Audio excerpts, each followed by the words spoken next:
On analyse maintenant cette deuxième semaine complète de campagne électorale au pays avec nos journalistes, Joël Denis, Althia et Daniel. Bonsoir à vous trois. Bonsoir.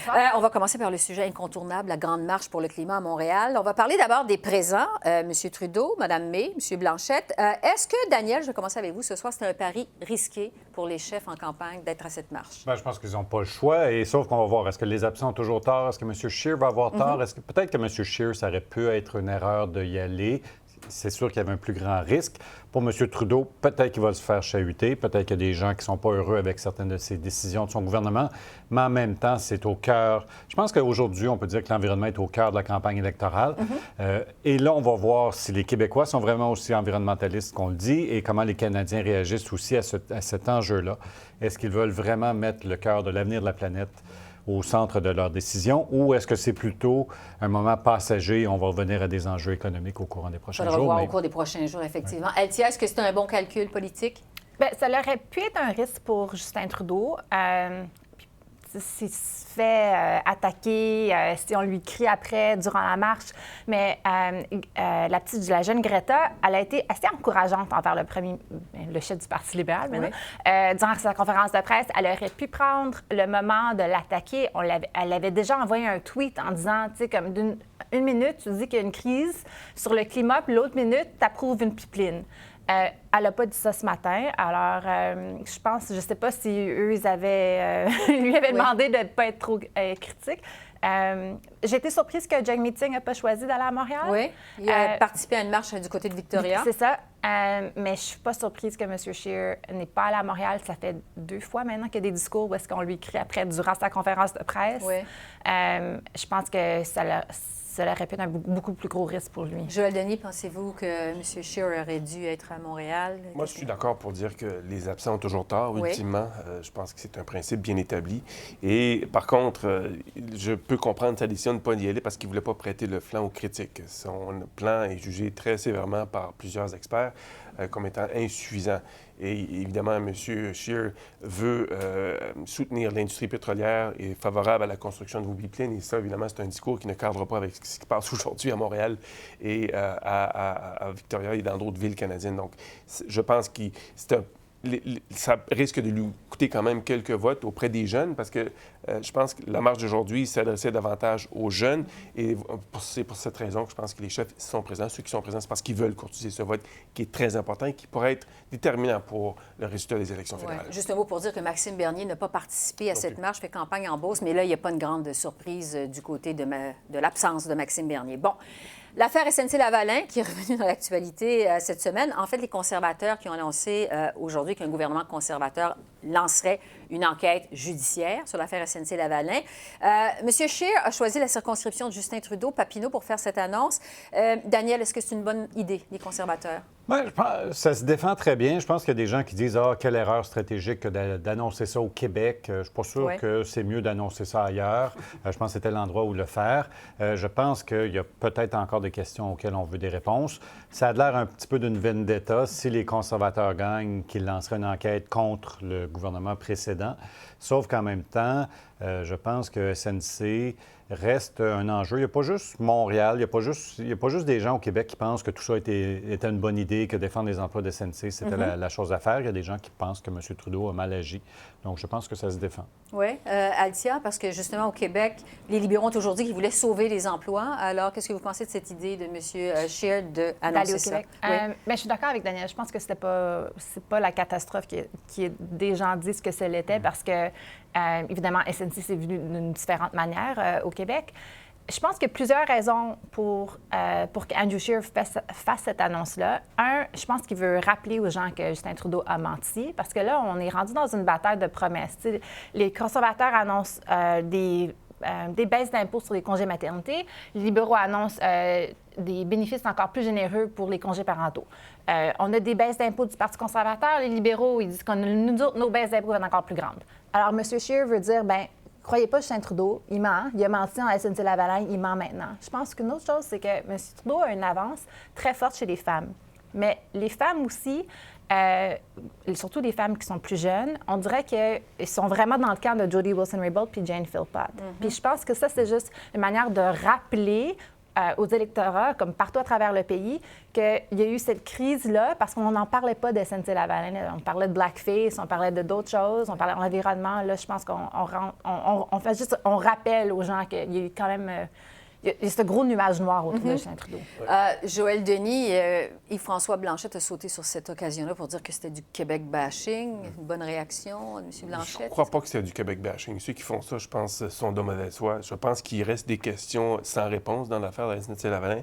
La GRC va probablement fouiller davantage l'affaire après les élections fédérales, à mon sens.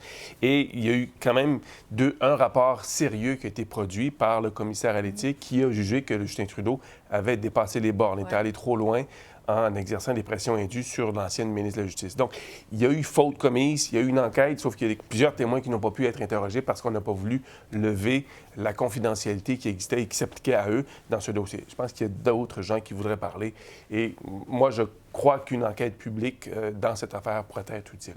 J'aimerais oui. Simplement pour aller véritablement au fond de l'affaire et permettre aussi à cette enquête publique de proposer des solutions qui éviteraient une telle démarche où on verrait une ingérence politique dans un procès criminel visant des entreprises. Donc, une idée qui se défend chez les conservateurs. Je vais vous entendre sur la campagne en général de M. Scheer. On l'a vu justement dans Papineau, quand il a fait cette annonce-là sur l'enquête sur SNC-Lavalin. Il était seul devant un podium, il n'y avait personne derrière lui, il y avait un petit groupe de journalistes devant lui, alors que les autres chefs, M. Trudeau, M. Singh, passent leur temps à prendre des bêtes faux, à serrer des mains, à rencontrer les électeurs.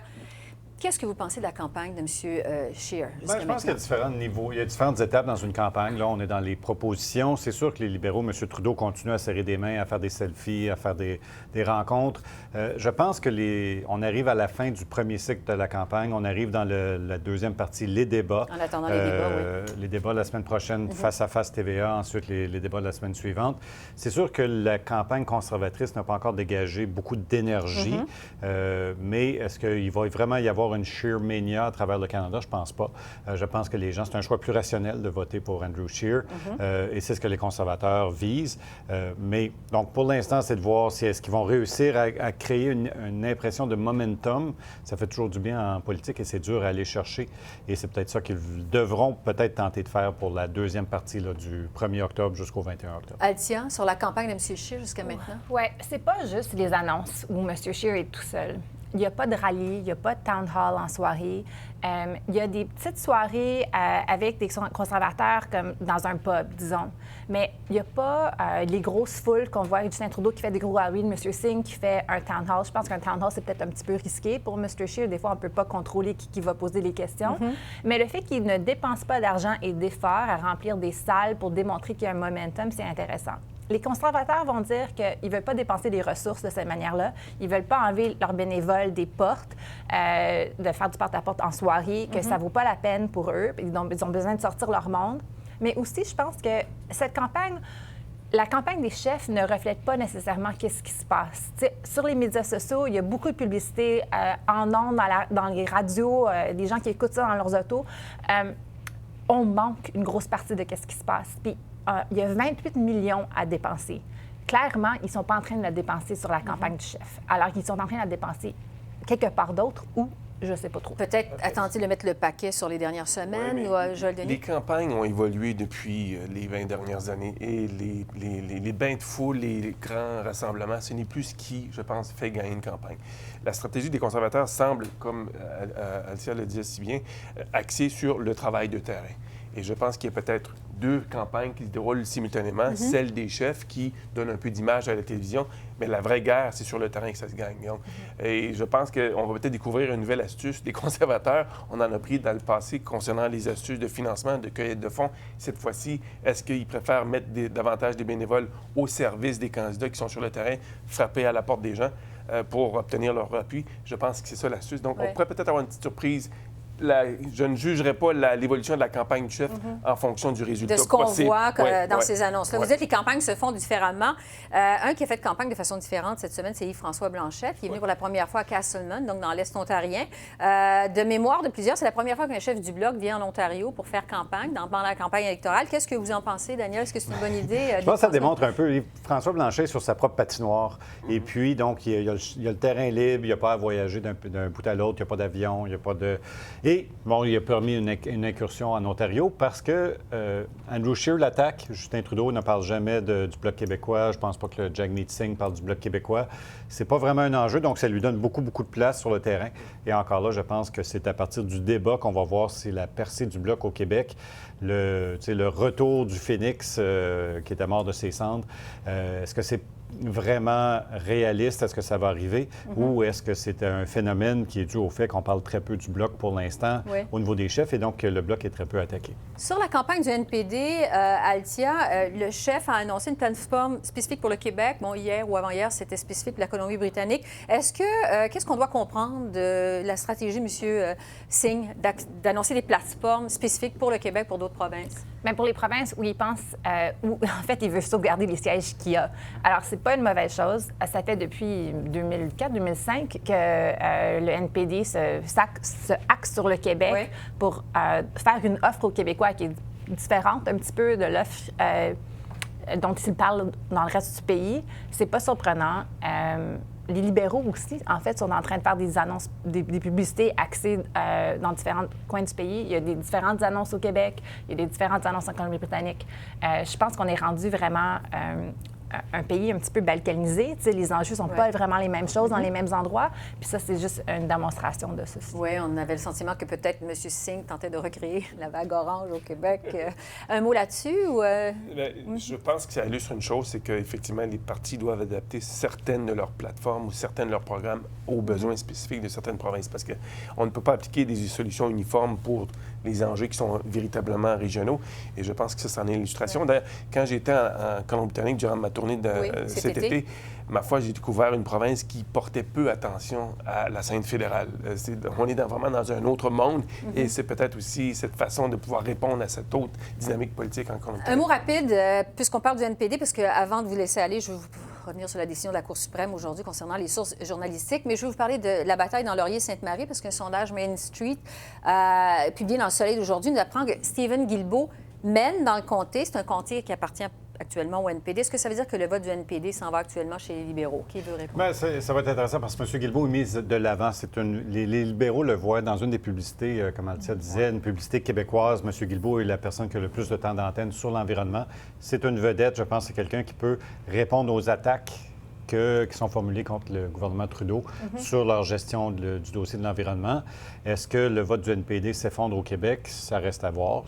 Beaucoup de signes l'indiquent. Est-ce que le Bloc peut aller chercher ce vote-là? Est-ce que les libéraux vont le chercher? Laurier-Sainte-Marie, c'est un endroit clé durant la campagne.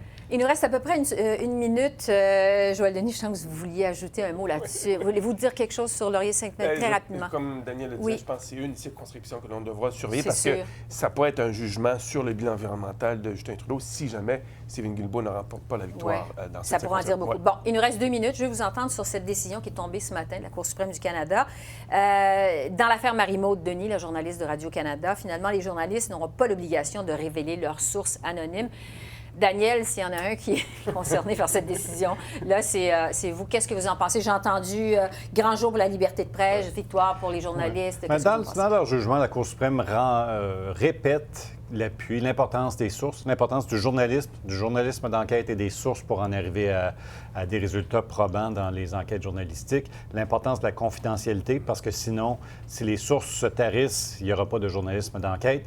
Et là, donc, ensuite, il y a des éléments plus juridiques. Ça retourne devant le tribunal de première instance. Mais Mme Denis, les chances sont fortes qu'elle n'aura pas à témoigner de nouveau et que ça met fin à cette saga-là. Oui, parce qu'on le disait pour l'instant. C'est pour l'instant, mais dans mon cas aussi, ça retournait devant les tribunaux, puis finalement, ça n'a jamais été nulle part et je n'ai pas eu à témoigner. Donc, je pense que la même situation va s'appliquer à Mme Denis, ce qui est une victoire. Joël Denis? Je vous dirais que c'est un jugement historique parce que maintenant, cette loi, la loi qui était adoptée par le Parlement sur la protection des sources journalistiques, est maintenant établie dans l'ensemble du pays. Il y a eu un précédent établi par la Cour suprême et ça va faire référence, je pense, ça pourrait être utilisé ailleurs dans le monde comme référence. Altia, voulez-vous ajouter là-dessus? Je vais dire vraiment quelque chose. Je pense qu'on est tous très contents Tout le de monde cette est heureux, décision-là. Puis je pense que ça sert le public parce que sinon, il y aurait beaucoup de gens qui ne viendraient pas de l'avant. Oui, effectivement, vous avez raison. Altia, Daniel, Joël Denis, merci beaucoup. Merci.